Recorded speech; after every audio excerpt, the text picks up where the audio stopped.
Nën dhe birë Amerikanë shërben së bashku në Kosovë. Për herën e parë Teresa Alemang, shërbimi në ushtrinë amerikane nuk ka qenë kur vetëm një karrierë, ka qenë një trashëgimi familjare. Kjo trashëgimi sot vazhdon në Kosovë, kur ajo është dislokuar së bashku me djalin e saj, kaporalin Aiden Stackhouse, në kuadër të misionit të udhëhequr nga NATO. KFOR.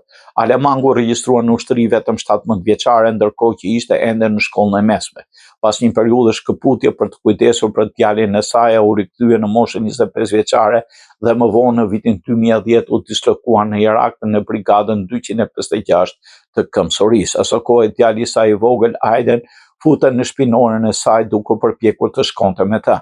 Me kalimin e viteve, pasioni i tij për ushtrinë vetëm sa u rrit.